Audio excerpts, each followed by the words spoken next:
Hi മക്കൾ, അങ്ങനെ October ആയി കഴിഞ്ഞു ആൻഡ് ജെഇ മെയിൻസ് 2025 ഇനി ആകെ 4 മാസം കൂടെ മാത്രമാണ് ബാക്കിയുള്ളത്.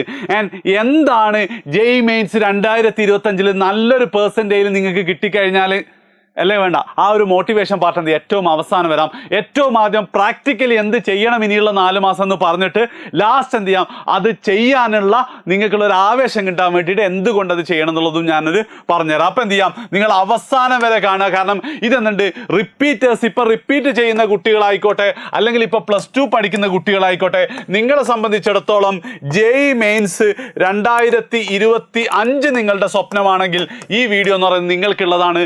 നിങ്ങൾ ഉറപ്പായിട്ട് എന്ത് ചെയ്യുക, അവസാനം വരെ കാണാൻ മാത്രമല്ല, നിങ്ങൾ ഏതെങ്കിലും ഒരു ഫ്രണ്ടിന് നിങ്ങളോട് ഈ ഒരു യാത്രയിൽ കൂടി എന്ന ഒരുമിച്ച് പഠിക്കാമെന്ന് ഫീൽ ചെയ്യുന്ന ഒരാൾക്കെങ്കിലും എന്ത് ചെയ്യുക, ഈ വീഡിയോ ഇപ്പം തന്നെ നിങ്ങൾ ഷെയർ ചെയ്യുക. കാരണം ഒരു അക്കൗണ്ടബിലിറ്റി പാർട്ട്ണർ എന്നുള്ളത് വളരെ വളരെ ഇമ്പോർട്ടൻ്റ് ആണ് ജെഇ പോലത്തെ ഒരു എക്സാമിന് നിങ്ങൾ പഠിക്കുമ്പം. ഇനി രണ്ടാമതായിട്ട് ഞാൻ ഒരു അസംഷനും കൂടെ എടുക്കുന്നുണ്ട്. നിങ്ങൾ എവിടെയെങ്കിലുമൊക്കെ എന്താണ് കോച്ചിങ്ങിന് ചേർന്നിട്ടുണ്ട് എന്നാണ്, ഓൺലൈൻ ആയിക്കോട്ടെ ഓഫ്ലൈൻ ആയിക്കോട്ടെ, അത് വളരെ ഇമ്പോർട്ടൻ്റ് അല്ല. ആ ഒരു രീതിയിലാണ് ഞാനിത് കാണുന്നത്. ഇനി നിങ്ങൾ എവിടെയും കോച്ചിങ്ങിന് ചേർന്നിട്ടില്ല, ഒരു ഓപ്ഷൻ ഉള്ളതെന്ന് വെച്ചാൽ എജ്യൂപോർട്ടിൻ്റെ ക്രാഷ് കോഴ്സിൽ നിങ്ങൾക്ക് ജോയിൻ ചെയ്യലാണ്. അതിന് ഈ നമ്പറിലേക്ക് നിങ്ങൾക്ക് വിളിക്കാം, അതിൻ്റെ ഡീറ്റെയിൽസ് ഒക്കെ അറിയാം. ഞാൻ ക്രാഷ് കോഴ്സ് വിൽക്കാനല്ല ഇത് നോക്കുന്നത്. ഇനിയിപ്പോൾ ഇല്ല, ഞാൻ ക്രാഷ് കോഴ്സ് ജോയിൻ ചെയ്യില്ല, ഞാൻ യൂട്യൂബൊക്കെ നോക്കിയാൽ പഠിക്കുന്നെങ്കിലും നിങ്ങൾ ഏതെങ്കിലും ഒരു ചാനലിൻ്റെ സ്റ്റഡി പ്ലാൻ അതേപോലെ ഫോളോ ചെയ്യണം. മക്കളെ, നിങ്ങൾ മനസ്സിലാക്കേണ്ടത് കോച്ചിങ് സെൻറ്ററുകൾ കേവലം ക്ലാസ്സുകളും ക്വസ്റ്റ്യൻസും മാത്രമല്ല തരുന്നത്. നിങ്ങൾക്കൊരു കംപ്ലീറ്റ് പാക്കേജ്, ഓരോ ദിവസം എന്ത് പഠിക്കണം, എത്ര പഠിക്കണം, എന്നായിരിക്കും എക്സാം എന്നുള്ള രീതിയിൽ ഒരു ഓവറോൾ ഒരു പാക്കേജിനാണ് ശരിക്കും നിങ്ങൾ ഫീസ് കൊടുക്കുന്നത്. വെറും ക്ലാസ് ആണെങ്കിൽ യൂട്യൂബിലും ക്വസ്റ്റ്യൻസ് ആണെങ്കിൽ ഇൻ്റർനെറ്റിലും സാധാരണ എന്താണ് അവൈലബിൾ ആണ്. പക്ഷേ അത് വർക്ക് ചെയ്യില്ല, നിങ്ങൾക്ക് തന്നെ അറിയാം. ക്രാഷ് കോഴ്സിൽ ജോയിൻ ചെയ്ത് നോക്കാം, അല്ലെങ്കിൽ നിങ്ങൾ എന്താ ഏതെങ്കിലും ഒരു പ്ലാൻ എന്ത് ചെയ്യണം, നിങ്ങൾ ഫോളോ ചെയ്യണം എന്നുള്ളതാണ് ഫസ്റ്റ്. Okay, right. ആൻഡ് ഇതിൽ ഏറ്റവും ഇമ്പോർട്ടൻറ്റ് ഞാനിവിടെ പറയുന്നത് നിങ്ങൾക്ക് എന്താണ്, നിങ്ങൾ നോട്ട്സൊക്കെ എഴുതി എടുത്ത് വെച്ചിട്ട് എന്ത് ചെയ്തോ, നിങ്ങൾ ഫോളോ ചെയ്യുമെന്ന് ഉറപ്പുണ്ടാണ്. അതായത് ഫോളോ ചെയ്യലും അതേപോലെ തന്നെ അത് ഇംപ്ലിമെൻറ്റ് ചെയ്യലും എന്താണ് നിർബന്ധമാണ്. അതായത് ഓക്കെ, ഞാൻ ഇന്നത്തെ സമയത്ത് ഇത് തീർക്കാമെന്നൊക്കെ നിങ്ങൾ എഴുതി വെച്ചുകൊണ്ട് കാര്യമില്ല, അത് ഇംപ്ലിമെൻറ്റ് ചെയ്യൽ വളരെ വളരെ ഇമ്പോർട്ടൻ്റ് ആണ്. കാരണം നിങ്ങളെ ലൈഫ് ചേഞ്ച് ചെയ്യാൻ പറ്റും ഈ ഒരു 4 മാസം കൊണ്ട്. ഈ ഒരു 4 മാസം കൊണ്ട് നിങ്ങളെ ലൈഫ് ചേഞ്ച് ചെയ്യാൻ പറ്റും. അപ്പം നിങ്ങൾ വിചാരിക്കും, സാറേ 4 മാസം പഠിച്ചാൽ കിട്ടുമോ എന്ന് ചോദിച്ചാൽ കിട്ടും. 4 മാസം പഠിച്ചാൽ കിട്ടുമെന്ന് ചോദിച്ചാൽ കിട്ടും. പക്ഷെ അത് അത്ര ഈസി അല്ല എന്നുകൂടെ നിങ്ങൾ മനസ്സിലാക്കണം. കാരണം കഴിഞ്ഞ വർഷം ഞങ്ങളുടെ കൂടെ +2 പഠിച്ചിട്ട് ഏകദേശം 10ഓളം കുട്ടികൾ എന്താണ് പല NITകളിലും IITകളിലും, നിങ്ങൾക്കറിയാം ഇക്രാമിൻ്റെ കഥയൊക്കെ നിങ്ങൾക്ക് അറിയാവുന്നതാണ്, ഗോകുലിൻ്റെ കഥ നിങ്ങൾക്ക് അറിയാവുന്നതാണ്. ഇക്രാമൊക്കെ ശരിക്കും സീരിയസ് ആയി പഠിച്ചത് സെപ്റ്റംബർ മുതലാണ്. തുടക്കം മുതലേ അവന് കഷ്ടപ്പെട്ടിട്ടുണ്ടെങ്കിലും സീരിയസ് ആയിട്ട് ടൈമർ വെച്ച് കലണ്ടർ വെച്ച് ടൈം ടേബിൾ വെച്ച് പഠിച്ചത് ഈ സെപ്റ്റംബർ മുതലാണ്.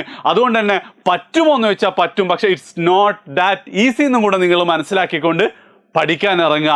ആൻഡ് ഇംപ്ലിമെൻറ്റ് ചെയ്യൽ വളരെ വളരെ ഇമ്പോർട്ടൻ്റ് ആണ്. Okay, right. പിന്നെ അതേപോലെ തന്നെ ഇന്ന് ഞാൻ പറയുന്നതിൻ്റെ കൂടെ തന്നെ ഉറപ്പായിട്ട് എന്തുണ്ടാവും, നിങ്ങൾക്ക് ഒരുപാട് ഡൗട്ടുകൾ ഉണ്ടാവും, സാർ ഇനി എന്താ ചെയ്യേണ്ടത് എന്നൊക്കെ ഉള്ളത്. ആ ഡൗട്ടുകളൊക്കെ അറിയാൻ വേണ്ടിയിട്ട് എന്ത് ചെയ്യാം, നിങ്ങൾക്ക് ഇതിൻ്റെ താഴെയുള്ള കമൻറ്റ് ചെയ്യാവുന്നതാണ്. നിങ്ങൾ എല്ലാ ഡൗട്ടുകൾക്കും എന്തുണ്ടാവും, ഈ ചാനലിൽ വീഡിയോസ് ആയിട്ട് വരുന്നതായിരിക്കും. ഓക്കെ, സോ ഡൗട്ടുകൾ ധൈര്യപൂർവ്വം എന്ത് ചെയ്യാം, നിങ്ങൾക്ക് കമൻറ്റ് ചെയ്യാവുന്നതാണ്. ഓക്കെ, ഇനി ഫസ്റ്റ് ഏറ്റവും ആദ്യം ഈ ഒക്ടോബർ ആകുമ്പോൾ ഒരുപാട് കുട്ടികൾക്ക് മെല്ലെ തീരുമാനം മാറ്റുമെന്ത്, ജനുവരിയിൽ തന്നെ 98%, 99% കിട്ടണമെന്നൊക്കെ ജൂണിൽ ആഗ്രഹിച്ച, മെയ്യിൽ ആഗ്രഹിച്ച റിപ്പീറ്റേഴ്സും +2 കുട്ടികളൊക്കെ എന്താണ് ഒരു സെപ്റ്റംബർ എന്നിട്ട് കഴിയുമ്പോഴത്തേക്ക് ജനുവരി വേണ്ട, നമുക്ക് ഏപ്രിലിൽ നോക്കിയാൽ പോരെ എന്ന് തോന്നും. അല്പം വെള്ളം ചേർത്താലോ എന്ന് തോന്നും. പക്ഷെ അത് ഭയങ്കര പ്രശ്നമാണ് മക്കളെ. നിങ്ങൾ നോക്കുക, റിപ്പീറ്ററിനെ സംബന്ധിച്ചിടത്തോളം അതേപോലെ തന്നെ +2 കുട്ടികളെ സംബന്ധിച്ചിടത്തോളം രണ്ടാൾക്കും എന്താണ് ജനുവരിയാണ് ഏറ്റവും ഇമ്പോർട്ടൻറ്റ്. ചില ആൾക്കാർ ജനുവരി സെഷൻ ഭയങ്കര എളുപ്പം, അത് മാത്രമല്ല പ്രശ്നം. ഇപ്പോൾ +2കാരെ സംബന്ധിച്ചിടത്തോളം ജനുവരിക്ക് ശേഷം നിങ്ങൾക്ക് എക്സാമുകളുടെ പെരുമഴയാണ്. ലാബ് വരുന്നുണ്ട്, മോഡൽ വരുന്നുണ്ട്, ആൻഡ് ബോർഡ് എക്സാം വരുന്നുണ്ട്. നിങ്ങളൊന്ന് ആലോചിച്ച് നോക്ക്, നിങ്ങൾ ഇത് 3ഉം ഒഴിവാക്കിക്കൊണ്ട് നിങ്ങൾ ഏപ്രിലിൽ നടക്കുന്ന ജെഇ മെയിൻസിന് വേണ്ടി പ്രിപ്പയർ ചെയ്യൂല. അതേ സ്ഥാനത്ത് ജനുവരി അവസാനം വരെ നിങ്ങൾ ഇത് മൂന്നും ഒഴിവാക്കിയിട്ട് നിങ്ങൾ എന്ത് ചെയ്തോ, നിങ്ങൾക്ക് ജെഇക്ക് പ്രിപ്പയർ ചെയ്യാൻ പറ്റുമെന്ന് വെച്ചാൽ പ്രിപ്പയർ ചെയ്യാൻ പറ്റും. ആകെ നിങ്ങളെ ബാധിക്കുക എന്ന് പറയുന്നത് ഡിസംബറിലെ ക്രിസ്മസ് എക്സാമിൻ്റെ മാർക്ക്, അത് പോട്ട് പുല്ലെന്ന് അങ്ങ് വിചാരിച്ചാൽ മാത്രം മതി.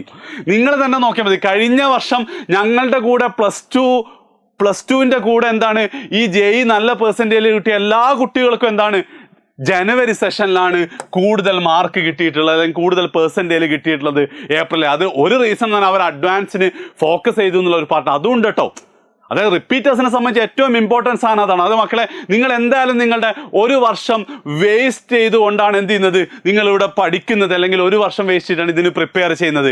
അപ്പം നിങ്ങളെ സംബന്ധിച്ചിടത്തോളം ജനുവരിയിൽ ഒരു 98.5% പെർസെൻറ്റേജിലും കൂടെ ഒരു ചിഹ്നം വേണം തോന്നുന്നു. എന്നോട് പെർസെൻറ്റേജിൻ്റെ ചിഹ്നം ഇട്ടുകൊണ്ട് പെർസെൻറ്റേജിൻ്റെ മുകളിൽ കിട്ടിക്കഴിഞ്ഞാൽ ഒന്ന് നിങ്ങൾ NIT മിനിമം ഉറപ്പിച്ചു. ആ NIT മിനിമം ഉറപ്പിച്ചു എന്നുള്ളൊരു കോൺഫിഡൻസിൻ്റെ മുകളിൽ നിങ്ങൾ അഡ്വാൻസ് വേണ്ടി പഠിക്കുന്നതും, പടച്ചോനെ ഇത്തവണ ഇനി അഡ്വാൻസ് പഠിക്കണോ മെയിൻസ് പഠിക്കണോ NIT എങ്കിലും കിട്ടുമോ എന്നുള്ള ടെൻഷനിൽ അടുത്ത 3 മാസം പഠിക്കുന്നതും തമ്മിൽ എന്തുണ്ട്, ഭയങ്കര വ്യത്യാസമുണ്ട്. അതായത് ജനുവരിയിൽ നിങ്ങൾ നോക്കാതെ ഏപ്രിലാണ് നോക്കുന്ന അഡ്വാൻസിനെ കുറിച്ച് നിങ്ങൾ മറന്നേ കളയാം. കാരണം എന്താ വെച്ചാൽ അതിനുശേഷം നിങ്ങൾക്കുണ്ടാകും, നിങ്ങൾ മെയിൻസ് തന്നെ നോക്കുള്ളൂ. അപ്പം അതൊരു പാർട്ട്. ഇനി മറ്റൊരു പാർട്ടും കൂടെ ഉണ്ട്. എന്ത്, നിങ്ങൾക്ക് ഇനി ഒരു രീതിയിലും നടക്കുന്നില്ല, ജനുവരിയിൽ നോക്കിയിട്ട് നിങ്ങൾക്ക് 65% ആണെങ്കിൽ നമ്മുടെ JEE മോഹം വെച്ചിട്ട് ഒഴിവാക്കിക്കൊണ്ട് പ്രാക്ടിക്കലി നമ്മൾ എന്ത് ചെയ്യണം, പിന്നീടുള്ള മാസങ്ങളിൽ കീമിന് പഠിക്കണം, നടക്കുക എന്ത് ചെയ്യണം. ഞാനതൊരിക്കലും റെക്കമെൻഡ് ഒന്നും ചെയ്യുന്ന കാര്യമല്ല, പക്ഷെ പ്രാക്ടിക്കാലിറ്റി എന്നുള്ളത് പറയുന്നത് ഒരു സെൻസ് ഉണ്ട്. അവിടെ ചിലപ്പോൾ നമ്മൾ ആ ഡിസിഷൻ അടക്കം മാറ്റേണ്ടി വരും. അതിനും എന്താണ്, ജനുവരി ഈസ് വെരി ഇമ്പോർട്ടൻറ്റ്. സോ മക്കളെ, നിങ്ങളെ സംബന്ധിച്ചിടത്തോളം നിങ്ങൾ റിപ്പീറ്റർ ആയിക്കോട്ടെ +2 ആയിക്കോട്ടെ, ജനുവരിയിൽ നിങ്ങളെല്ലാം മറന്ന് ഫുൾ എഫേർട്ട് നിങ്ങൾ ജനുവരിക്ക് വേണ്ടി നിങ്ങൾ എന്ത് ചെയ്യണം, നിങ്ങൾ കൊടുക്കണം. എന്നിട്ട് ക്രാക്ക് ചെയ്യുന്നുണ്ടോ ഇല്ലയോ എന്നനുസരിച്ച് ബാക്കി നമുക്ക് പ്ലാൻ ചെയ്യാം. ഒരു കാരണവശാലും ഈ ഒരു സമയത്ത് ജനുവരി വേണ്ട, ഏപ്രിലേക്ക് മാറരുത്. ഒരു കാര്യം കൂടെ ഇവിടെ ജസ്റ്റ് പറയാണ്ട്, ദാറ്റ് ഡസൻ മീൻ നിങ്ങൾ എന്താ എല്ലാ ചാപ്റ്ററും ജനുവരിയിലേക്ക് തീർത്ത് പഠിച്ചോന്ന് വെച്ചാൽ പഠിച്ചു, പഠിച്ചില്ലെന്ന് വെച്ചാൽ പഠിച്ചില്ല എന്നുള്ള രീതിയിൽ തീർക്കരുത്. നിങ്ങളെ കൊണ്ടാവുന്ന ചാപ്റ്ററുകൾ മാക്സിമം പെർഫെക്റ്റ് ആയിട്ട് നിങ്ങൾ പഠിക്കുക. അതെന്തായിക്കോട്ടെ, പകുതിയോ പകുതിൻ്റെ മുകളിൽ എത്ര ആയിക്കോട്ടെ, നിങ്ങൾക്ക് ആവുന്ന മാക്സിമം. അതിലപ്പുറം നമ്മളെ കൊണ്ട് പറ്റൂല എന്നല്ല അർത്ഥം. അപ്പോൾ പകുതി പഠിച്ചാൽ മതി നജാസ് സാർ പറഞ്ഞൊന്നല്ല, നിങ്ങളൊക്കെ ഒന്ന് ആവുന്ന മാക്സിമം ചാപ്റ്റേഴ്സ് പഠിക്കുന്ന അത്രയും പെർഫെക്റ്റ് ആയിട്ട് പഠിക്കാൻ നിങ്ങൾ നോക്കണം. ഇനി എങ്ങനെ പഠിക്കണം എന്നുള്ളതാണ് മക്കളെ. JEE പ്രിപ്പറേഷൻ്റെ കേസിൽ ഞാൻ എപ്പോഴും പറയുന്ന ഒരു റൂളാണ് 20-10-70 എന്ന് പറയുന്നത്. അതായത് നിങ്ങൾ പഠിക്കുന്ന അവേഴ്സ്, ഫോർ എക്സാമ്പിൾ നിങ്ങൾ എന്താണ് 5 hours ആണ് ഒരു ദിവസം JEEക്ക് വേണ്ടി പ്രിപ്പയർ ചെയ്യുന്നത്, ആൻഡ് 300 minutes ആണ്. 5 hours ആണ്. അതേപോലെ തന്നെ എന്താണ് 300 minutes ആണ് നിങ്ങൾക്ക് മുന്നിൽ പ്രിപ്പയർ ചെയ്യാനുള്ള, അല്ല 5 hours ആണ് 300 minutes അല്ലേ ആണ് നിങ്ങൾ പഠിക്കുന്നതെങ്കിൽ. അത് റിപ്പീറ്റ് ആകുമ്പോൾ അത് 5-നൊക്കെ മുകളിൽ. ഇവിടെ വേറൊരു പാർട്ടും കൂടെ ഉണ്ട്. ഈ 5 hours എന്ന് പറഞ്ഞാൽ നിങ്ങൾ ക്ലാസ്സിലിരിക്കുന്ന സമയമൊന്നും കൂട്ടുന്നില്ല കേട്ടോ, അല്ലാതെ നിങ്ങൾ സ്വന്തമായി പഠിക്കുന്നത്. അതെന്ത് ചെയ്യണം, നിങ്ങളൊരു 20%, 10%, 70% എന്നുള്ള രീതിയിൽ എന്ത് ചെയ്യണം, ഡിവൈഡ് ചെയ്യണം. അതായത് 300ന്റെ 20% എത്രയാടാ, 60 minutes, അഥവാ 1 മണിക്കൂർ. 1 മണിക്കൂർ നിങ്ങൾ എന്തിനായിരിക്കണം, 1 മണിക്കൂർ നിങ്ങൾ ഇതിൻ്റെ റിലേറ്റഡ് ആയിട്ടുള്ള തിയറി പഠിക്കാൻ നിങ്ങൾക്ക് ഉപയോഗിക്കാം, ഇക്വേഷൻസ്, കോൺസെപ്റ്റ്സ്, കാര്യങ്ങളൊക്കെ പഠിക്കാൻ. പിന്നെയോ ഈ 10% എന്ന് പറഞ്ഞാലോ, നിങ്ങൾ മുന്നേ എപ്പോഴെങ്കിലും പഠിച്ച സാധനം റിവൈസ് ചെയ്യാൻ വേണ്ടിയിട്ടാണ് മക്കൾ. അതായത് ഞാൻ തന്നെ എന്ത് ചെയ്തിട്ടുണ്ടായിരുന്നു, ഞാനിങ്ങനെ ചെറുങ്ങനെ എൻ്റെ ഒരു ഹരത്തിന് എന്താ ചില ടോപ്പിക്കുകളൊക്കെ JEE ലെവലും NEET ലെവലൊക്കെ ഇങ്ങനെ പഠിക്കുന്നത്, എസ്പെഷ്യലി ഫിസിക്സ്. ഓക്കെ, അപ്പം ഫിസിക്സിൻ്റെ കേസിൽ ഞാൻ കറണ്ട് ഇലക്ട്രിസിറ്റി, എനിക്ക് അന്ന് ഭയങ്കര ഇഷ്ടമുള്ള ചാപ്റ്റർ ആയിരുന്നു. ആ കറണ്ട് ഇലക്ട്രിസിറ്റി കഴിഞ്ഞ വീക്ക് ഒരു സാധനം ഞാൻ പഠിച്ചിട്ടുണ്ടായിരുന്നു. പിന്നെ ഈ ആഴ്ച ഭയങ്കര തിരക്കായിട്ടൊന്നും പഠിച്ചു. അപ്പോൾ ഇന്ന് ഞാൻ വീണ്ടും അതെടുത്ത് അതിൽ പ്രോബ്ലം ചെയ്യാൻ നോക്കുമ്പോൾ എന്താ മൊബിലിറ്റിൻ്റെ ഇക്വേഷൻ കാണും. മൊബിലിറ്റിൻ്റെ ഇക്വേഷൻ VD/, എന്ന് പറഞ്ഞാൽ എന്താണ് മൊബിലിറ്റിയുടെ ഇക്വേഷൻ എന്താ. അപ്പം ഞാൻ ആദ്യം ഇത് വായിച്ചെന്താണോ, പൊട്ടൻഷ്യൽ ഡിഫറൻസ് എന്നാ. കഴിഞ്ഞ ആഴ്ച ഞാൻ പഠിച്ച സാധനമാണ്, പക്ഷെ ശരിക്കും ഇത് ഡ്രിഫ്റ്റ് വെലോസിറ്റി ആയിരുന്നു.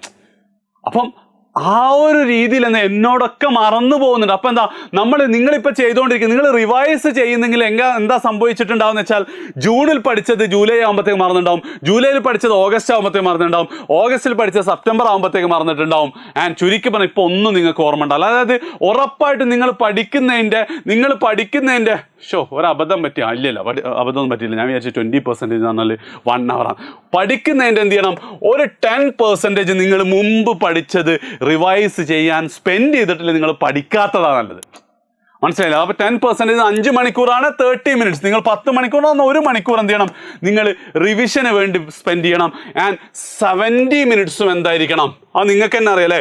70 minutes നിങ്ങൾ എങ്ങനെ സ്പെൻഡ് ചെയ്യാനാണ് ചെയ്യേണ്ടത്, 70 minutes പ്രോബ്ലം സോൾവ് ചെയ്യാനാണ് നിങ്ങൾ യൂസ് ചെയ്യേണ്ടത് പ്രോബ്ലം സോൾവ് ചെയ്യാൻ 70% എന്ന് പറയുമ്പോൾ ഏകദേശം എത്ര ഉണ്ടാവണം 30 × 7 എന്ന് പറയുമ്പോൾ 210 എന്ന് പറയുമ്പോൾ 3.5 മണിക്കൂർ. സോ 5 മണിക്കൂറിൽ 3.5 മണിക്കൂർ പ്രോബ്ലം സോൾവിങ്, 1 മണിക്കൂർ തിയറി പഠിക്കാൻ, 30 മിനിറ്റ്സ് മുമ്പ് പഠിച്ചത് എന്തെങ്കിലുമൊക്കെ റിവൈസ് ചെയ്യാൻ വേണ്ടിയിട്ടാണ് നിങ്ങൾ എന്ത് ചെയ്യേണ്ടത്, നിങ്ങൾ ഉപയോഗിക്കണം. അപ്പോൾ സാർ എന്താ റിവൈസ് ചെയ്യുക? എടാ റിവൈസ് ചെയ്യാൻ വളരെ സിമ്പിളാണ്. നിങ്ങൾ എന്താ ചെയ്യേണ്ടതെന്ന് വെച്ചാൽ അതിൻ്റെ ഡീറ്റെയിൽ ആയിട്ട് വീഡിയോ ഒക്കെ ചെയ്യണം. പക്ഷേ ഒരു ബേസിക് ഫണ്ടമെൻ്റൽ കൺസെപ്റ്റ് എന്താ വെച്ചാൽ ഒന്നുമില്ല, മുമ്പ് പഠിച്ച ഒരു ചാപ്റ്റർ ഇന്ന് ഞാൻ റിവൈസ് ചെയ്യുന്നത് കറണ്ട് ഇലക്ട്രിസിറ്റിയാണ്. കറണ്ട് ഇലക്ട്രിസിറ്റിയുടെ PYQ എടുക്കുക, കുറച്ച് ക്വസ്റ്റ്യൻസ് അങ്ങ് ചെയ്യാം റാൻഡം ആയിട്ട്. ഇപ്പോൾ ടോപ്പിക് വൈസ് ഒക്കെയുള്ള PYQ നിങ്ങൾക്ക് അവൈലബിൾ ആയിരിക്കും. ഇപ്പോൾ നിങ്ങൾ ഏത് PYQ റിസോഴ്സാണ് നോക്കുന്നതെന്നുള്ള ഒന്ന് ജസ്റ്റ് എനിക്ക് എന്ത് ചെയ്യണം, ഒന്ന് നിങ്ങൾ കമൻറ്റ് ചെയ്യണം കേട്ടോ. അതായത് ഓരോ ടോപ്പിക്കിൽ നിന്ന് 1-2 ക്വസ്റ്റ്യൻസ് അങ്ങ് പോകാം. അപ്പോൾ ചിലപ്പോൾ ഞാൻ നേരത്തെ പറഞ്ഞ മൊബിലിറ്റി റിലേറ്റഡ് എന്തെങ്കിലും വരുന്നുണ്ട്, അല്ലെങ്കിൽ എന്താണ് ഓംസ് ലോ വെച്ചിട്ട്, അല്ലെങ്കിൽ കിർച്ചോഫ്സ് ലോ വെച്ചിട്ട്. അപ്പോൾ അത് ചെയ്യുമ്പോൾ ചിലപ്പോൾ നിങ്ങൾക്ക് ഒന്നും ഓർമ്മ ഉണ്ടാവില്ല. നിങ്ങൾ എന്ത് ചെയ്യുക, നിങ്ങളൊരു നോട്ട് നോക്കുക, അതിൻ്റെ തിയറി ഒന്ന് നോക്കുക, എന്നിട്ട് ആ ക്വസ്റ്റ്യൻ ചെയ്യാൻ നോക്കാം. അപ്പം അവിടെ എന്തുണ്ട്, ഒരേ സമയത്ത് റിവിഷൻ. അങ്ങനെ എന്ത് ചെയ്താൽ ഓരോ ടോപ്പിക്കിന്ന് ഒരു അരമണിക്കൂറല്ലേ നിൽക്കുന്നത്, ഓരോ ടോപ്പിക്കിന്ന് ഓരോ ക്വസ്റ്റ്യൻ വെച്ചിട്ട് നിങ്ങളങ്ങ് ചെയ്തു പോയാൽ അപ്പം എന്താ നിങ്ങൾ അവിടെ പഠിച്ച സാധനം. ഇപ്പോൾ നോട്ട് നോക്കുമ്പോൾ അത് മാത്രം നോക്കിയോ നിങ്ങൾ പോലും ഒന്ന് അങ്ങോട്ടോ ഇങ്ങോട്ടോ നോക്കിയിട്ട് വരും. ഇതെന്ത് ചെയ്യുക, എന്നും ഹാബിറ്റ് ആക്കുക. Minimum 30 minutes. നിങ്ങൾ 5 മണിക്കൂറാണ് പഠിക്കുന്നുണ്ടോ, 5 പോരട്ടോ നിങ്ങളെ സംബന്ധിച്ച്. ടൈം ഇനിയിപ്പോൾ ഒരു +2 സാർ 5 മണിക്കൂറൊക്കെ ഇങ്ങനെ +2 കുട്ടി പഠിക്കാന്നുണ്ടെങ്കിൽ കമൻറ്റ് ചെയ്യണം, ഞാൻ പറഞ്ഞുതരാം എങ്ങനെയാണ്. ഞാനൊക്കെ പഠിച്ചിട്ടുണ്ട്, ഇക്രം പഠിച്ചിട്ടുണ്ട്, ഗോകുൽ പഠിച്ചിട്ടുണ്ട്, പിന്നെ ഇവരൊക്കെ എന്താ സൽമാൻ പഠിച്ചിട്ടുണ്ട്, സുഹൈൽ പഠിച്ചിട്ടുണ്ട്. അവരൊക്കെ പഠിച്ചിട്ടുണ്ട്, നിങ്ങളെ കൊണ്ടും പറ്റും. ഓക്കെ, ഞങ്ങളൊക്കെ അത് ചെയ്തിട്ടുണ്ട്. ഉറപ്പായിട്ട് എനിക്കത് പറഞ്ഞുതരാൻ പറ്റും, കമൻറ്റ് ചെയ്യാവുന്നതാണ്. യെസ്, എങ്ങനെ റിവൈസ് ചെയ്യാന്ന് പറഞ്ഞാലോ, പ്രീവിയസ് ഇയർ ക്വസ്റ്റ്യൻ എടുക്കുക, സോൾവ് ചെയ്യുക. അല്ലാതെ ഒരു കാരണവശാലും നിങ്ങൾ എന്ത് ചെയ്യുക, ആ തിയറി നോട്ട് എടുത്ത് ഇങ്ങനെ ഇക്വേഷൻ പഠിക്കുക, ചെയ്ത ക്വസ്റ്റ്യൻസ് എന്നുള്ള ലെവലിലേ എന്ത് ചെയ്യരുത്, നിങ്ങൾ പോവരുത്. പ്രീവിയസ് ഇയർ ക്വസ്റ്റ്യൻ സോൾവ് ചെയ്യാൻ നോക്കുക, കിട്ടിയിട്ടില്ലെങ്കിൽ ഇത് ചെയ്യാം. ഓക്കെ, അപ്പം ചിലപ്പോൾ നിങ്ങൾ ഇന്ന് ആദ്യം മുതൽ ഇന്ന് പഠിക്കുന്നത് ഇന്ന് റിവൈസ് ചെയ്യേണ്ട, നാളെ മുതൽ എന്ത് ചെയ്താൽ മതി, അരമണിക്കൂർ റിവൈസ് ചെയ്താൽ മതി. പോയിന്റ് മനസ്സിലായില്ലേ? ആൻഡ് നെക്സ്റ്റ്, കുറേ കുട്ടികൾക്ക് സാറേ റിസോഴ്സസിനെ കുറിച്ച് ഒരു പ്രശ്നം ഭയങ്കര. എടാ നിങ്ങളെ സംബന്ധിച്ചിടത്തോളം ഞാൻ നേരത്തെ പറഞ്ഞു, ഞാൻ അസ്യൂം ചെയ്യുന്നുണ്ട് എന്ത്, നിങ്ങൾ ഏതെങ്കിലും കോച്ചിങ് സെൻ്ററാണ്, നിങ്ങൾ 2 റിസോഴ്സസേ ഉപയോഗിക്കാൻ പാടുള്ളൂ.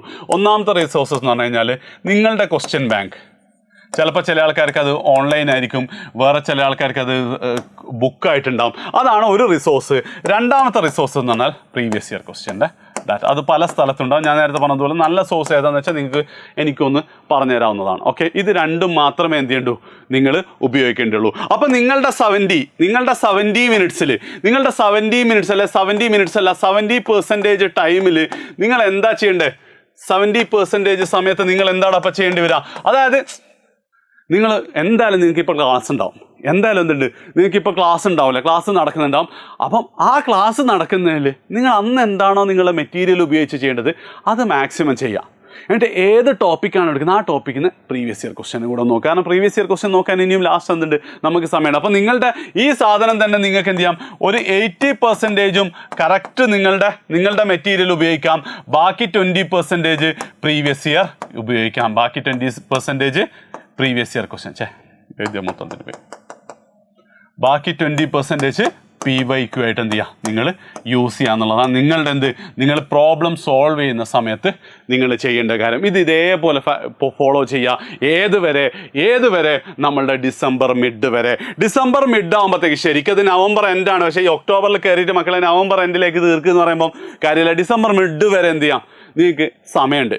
ഡിസംബർ മിഡ് ആകുമ്പോഴത്തേക്ക് റിപ്പീറ്റേഴ്സും +2 സ്റ്റുഡൻറ്റും, റിപ്പീറ്റേഴ്സിനെ സംബന്ധിച്ചിടത്തോളം എന്താ, മുഴുവൻ ടോപ്പിക്കുകളും നിങ്ങൾ കംപ്ലീറ്റ് ചെയ്തിരിക്കണം.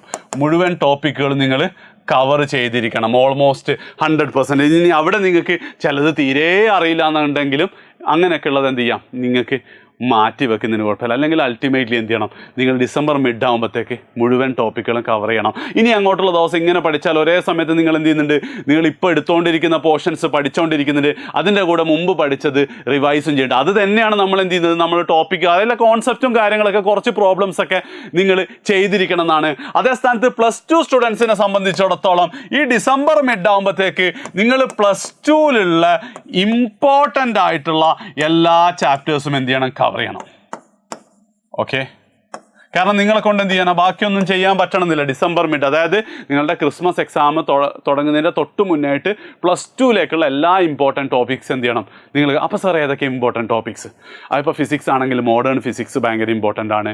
അതേപോലെ തന്നെ കറണ്ട് ആ ഒരു എന്താ പറയുക, ഇലക്ട്രോസ്റ്റാറ്റിക്സ്, കറണ്ട് ഇലക്ട്രിസിറ്റി തുടങ്ങിയ സാധനങ്ങൾ ഇമ്പോർട്ടൻ്റ് ആണ്. കെമിസ്ട്രിയിൽ ഓർഗാനിക് കെമിസ്ട്രി, അങ്ങനെ ഓരോ സാധനത്തിലും എന്ത് ചെയ്യണം നിങ്ങളിപ്പം അതിൽ തന്നെ നിങ്ങൾക്ക് ഹയസ്റ്റ് റിട്ടേൺ ഓൺ ഇൻവെസ്റ്റ്മെൻറ്റ് കിട്ടുന്ന ചില ചാപ്റ്റേഴ്സ്, അതായത് മിനിമം സമയം പഠിച്ചു കഴിഞ്ഞാൽ നിങ്ങൾക്ക് കൂടുതൽ ക്വസ്റ്റ്യൻസ് അറ്റൻഡ് ചെയ്യാൻ പറ്റും, അല്ലെങ്കിൽ വരുന്ന എല്ലാ ക്വസ്റ്റ്യൻസ് അറ്റൻഡ് ചെയ്യാൻ. ഇപ്പം മോഡേൺ ഫിസിക്സ് അതാണ്, ആറ്റംസ് ന്യൂക്ലിയൊക്കെ പഠിച്ചാൽ എന്തായാലും നിങ്ങൾക്ക് അതിൽ ചോദ്യം ചെയ്യാൻ പറ്റും. അപ്പം ആ രീതിയിലുള്ള കുറച്ച് ചാപ്റ്റേഴ്സ് ഉണ്ട്. അപ്പോൾ സാർ അതിൻ്റെ ഡീറ്റെയിൽസ് എന്ന് പറഞ്ഞാൽ അതെന്ത് ചെയ്യാം, നിങ്ങൾക്ക് ഡീറ്റെയിൽസ് വേണമെങ്കിൽ ഓരോ ടീച്ചേഴ്സിനെ വെച്ച് തന്നെ ഞാൻ വിശദമായി പറഞ്ഞുതരാം. നിങ്ങൾ നിർബന്ധമായിട്ടും പഠിക്കേണ്ട ഒരു ചാപ്റ്റേഴ്സ്. അപ്പം ഡിസംബർ മിഡ് വരെ അതാണെങ്കിൽ ഡിസംബർ മിഡിന് ശേഷം വീണ്ടും എന്താണ് റിപ്പീറ്റേഴ്സും +2 സ്റ്റുഡൻസും. +2 സ്റ്റുഡൻസിനെ സംബന്ധിച്ചിടത്തോളം ഡിസംബർ മിഡിന് ശേഷം, അതായത് നിങ്ങൾ ഡിസംബർ മിഡ് എന്ന് പറഞ്ഞാൽ നിങ്ങൾ ക്രിസ്മസ് എക്സാം കഴിഞ്ഞിട്ടുള്ള ഒരു 10 days വെക്കേഷനാണ്. ആ 10 days നിങ്ങൾക്ക് ചെയ്യാൻ പറ്റുന്ന ഏറ്റവും ബെസ്റ്റ് കാര്യം എന്ന് പറഞ്ഞു കഴിഞ്ഞാൽ +1 ഇമ്പോർട്ടൻറ്റ് ടോപ്പിക്കുകൾ പഠിക്കലാണ്. അതിന് ലൈവുകളൊക്കെ ഞങ്ങൾ കഴിഞ്ഞ വർഷം ചെയ്തിട്ടുണ്ടായിരുന്നു. ഈ വർഷവും മിക്കവാറും ചെയ്യും. ഈ വർഷം ഇനി +1 ആണോ +2 ആണോ നമുക്കറിയില്ല. അപ്പം ആ ടോപ്പിക്കുകൾ കൃത്യമായിട്ട് നിങ്ങൾ എന്ത് ചെയ്യുക, നോക്കി പഠിക്കുക. അത് ഏതാണെന്നുള്ളത് നമ്മൾ പറഞ്ഞു തരും. അതേ സ്ഥാനത്ത് റിപ്പീറ്ററിനെ സംബന്ധിച്ചിടത്തോളം എന്താണ്, നമ്മൾ മുഴുവനായിട്ട് റിവിഷൻ എഞ്ചിനിലേക്ക് പോവും. അതേപോലെ തന്നെ എന്താണ് ഫുൾ ചാപ്റ്റർ ടെസ്റ്റ്, അതേപോലെ തന്നെ എന്താണ് ഫുൾ പോർഷൻ ടെസ്റ്റ് എന്നുള്ള രീതിയിൽ എന്ത് ചെയ്യണം, ഫുൾ പോർഷൻ ടെസ്റ്റ് എന്നുള്ള രീതിയിൽ നിങ്ങൾ പിന്നെ അങ്ങോട്ടേക്ക് പോകണം. ഇതിന് ശേഷം നിങ്ങൾ കാര്യമായിട്ടൊന്നും പുതുതായിട്ട് നിങ്ങൾ പഠിക്കാൻ നിൽക്കരുത്. മെയിൻലി പഠിച്ചത് റിവൈസ് ചെയ്യുക. അതേപോലെ തന്നെ ഫുൾ ചാപ്റ്റർ. ഇനിയിപ്പോൾ പുതുതായി പഠിക്കണമെങ്കിൽ നിങ്ങൾക്ക് ഇമ്പോർട്ടൻ്റ് ആയിട്ടുള്ള ഒരു സാധനം പഠിക്കട്ടോ.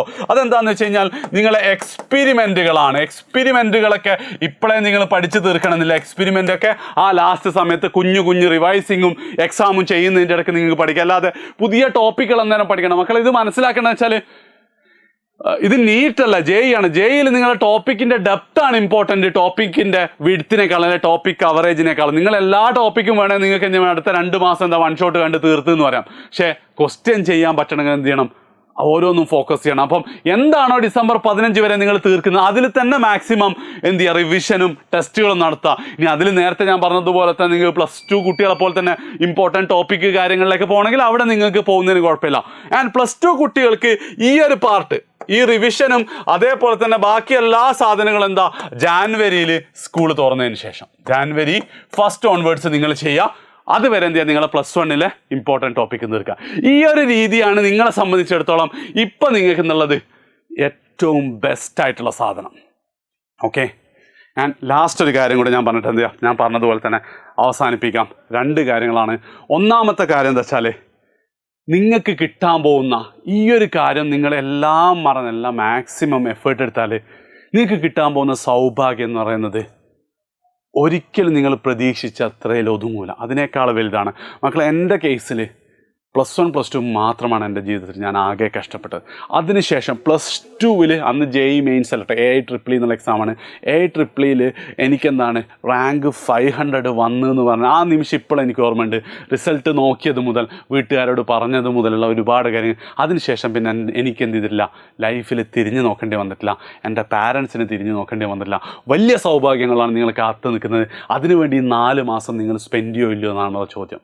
ഒരുപാട് ഡിസ്ട്രാക്ഷൻസ് ഉണ്ടാവും, ഒരുപാട് നെഗറ്റീവ് തോട്ട്സുകൾ ഉണ്ടാവും. പക്ഷേ എന്താണ്, നിങ്ങൾക്ക് ചെയ്യാൻ പറ്റുമോ ഇല്ലയോ എന്നുള്ളതാണ്. പറ്റുമെങ്കിൽ എന്ത് ചെയ്യുക, നിങ്ങൾ ഉറപ്പായിട്ടും കമൻറ്റ് ചെയ്യുക. ഇനി രണ്ടാമത്തെ കാര്യം, ഞാൻ ഇന്നലെ വാഴ എന്നുള്ള സിനിമ കണ്ടിട്ടുണ്ടായിരുന്നു. ഒരുപക്ഷെ നിങ്ങൾ ആ സിനിമ ഇറങ്ങിയതുപോലെ നിങ്ങൾ കണ്ടിട്ടുണ്ടാവില്ല അല്ലേ, അറിഞ്ഞിട്ടുണ്ടോ എന്ന് കമൻറ്റ് ചെയ്യണേ. അതിൽ ആ പയ്യൻ്റെ അച്ഛൻ ഇങ്ങനെ പറയുന്നുണ്ട്, നന്നായി പഠിക്കണമെങ്കിൽ ഒന്നുകിൽ എന്താണ്, നല്ല ഫ്രണ്ട്സ് ഉണ്ടാവണം. അതായത് നമ്മളെ ഫ്രണ്ട്സിനേക്കാൾ 1 മാർക്ക് കൂടിക്കഴിഞ്ഞാൽ എന്താവും, നമ്മൾ ഹാപ്പി ആവും. അപ്പോൾ എന്താ, ആ ഫ്രണ്ട് നല്ലൊരു മാർക്ക് ഉണ്ടെങ്കിൽ ഉറപ്പായിട്ട് എന്താ, നമ്മൾ അവനുമായിട്ട് മത്സരിക്കും. അല്ലെങ്കിൽ മത്സരിക്കാനൊരു ശത്രു വേണം എന്ന് പറയുന്നുണ്ട്. അത് രണ്ടും സത്യമാണെന്ന് എനിക്ക് തോന്നിയിട്ടുണ്ട്. അതുകൊണ്ട് തന്നെ നിങ്ങളെ സംബന്ധിച്ചിടത്തോളം ഉറപ്പായിട്ടും എന്ത് ചെയ്യണം, ഒരു ജെഇയുടെ സമയത്ത് പിയർ ഗ്രൂപ്പ് വളരെ ഇമ്പോർട്ടൻ്റ് ആണ്.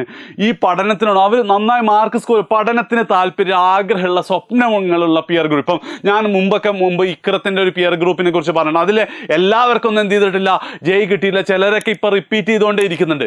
പക്ഷെ ആ ഗ്രൂപ്പ് വാസ് ഓസം. എന്താണ്, അതുവഴിയാണ് എന്ത് ചെയ്തത്, അവരെ പല കാര്യങ്ങളും അവർക്ക് സ്കോർ ചെയ്യാൻ പറ്റും നല്ല മാർക്കിൽ. അപ്പം അതുപോലത്തെ ഒരു ഗ്രൂപ്പ് നിങ്ങൾ ഉണ്ടാക്കുക.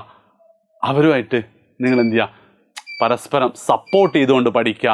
അവിടെ നിങ്ങൾക്ക് എന്ത് ചെയ്യണം, അതിന് നിങ്ങൾ ഈ വീഡിയോ മാക്സിമം നിങ്ങളുടെ ഫ്രണ്ട്സിന് ഷെയർ ചെയ്യുക. രണ്ടാമത്തെ കാര്യം, ഏതെങ്കിലും ഒരു ശത്രുവിൻ്റെ മനസ്സിൽ ധ്യാനിക്കുക. ആ അമ്മാവനോ ക്ലാസ്സിലെ പഠിപ്പിച്ച അങ്ങനെ ആരെങ്കിലുമൊക്കെ അവരോട് റിസൾട്ട് വരുന്ന ദിവസം റിസൾട്ട് അവരോട് പറയുന്നതിനെ കുറിച്ച് ആലോചിച്ച് നോക്കുക. അത് നിങ്ങളെ മോട്ടിവേറ്റ് ചെയ്യുന്നുണ്ട്. ആ കാര്യം ആലോചിച്ചുകൊണ്ടേയിരിക്കുക. സോ 4 മാസം ലൈഫ് ചേഞ്ച് ചെയ്യാൻ പോകുന്നത് നിങ്ങളൊരു 22, 23, 24 വയസ്സാകുമ്പം, ഒരുപാട് കാലമൊന്നുമില്ലല്ലോ, ഇനി 5-6 വർഷം, ആ 5-6 വർഷം, യെസ്, ആ 24 വയസ്സാകുമ്പം നിങ്ങൾ ഏത് കാർ ഉപയോഗിക്കുന്നു, ഏത് ഫോൺ ഉപയോഗിക്കുന്നു, നിങ്ങളെ പാരൻസ് എങ്ങനെ ജീവിക്കുന്നു എന്നൊക്കെ തീരുമാനിക്കാൻ പോകുന്നത് ഈ 4 മാസമാണ്. സോ പഠിച്ചു തുടങ്ങാം. ഫുൾ സപ്പോർട്ട് ഞങ്ങളുണ്ടാവും. എന്ത് സംശയം ഉണ്ടെങ്കിലും കമൻറ്റ് ചെയ്യാം, ഫ്രണ്ട്സിന് ഷെയർ ചെയ്യാം. ബൈ.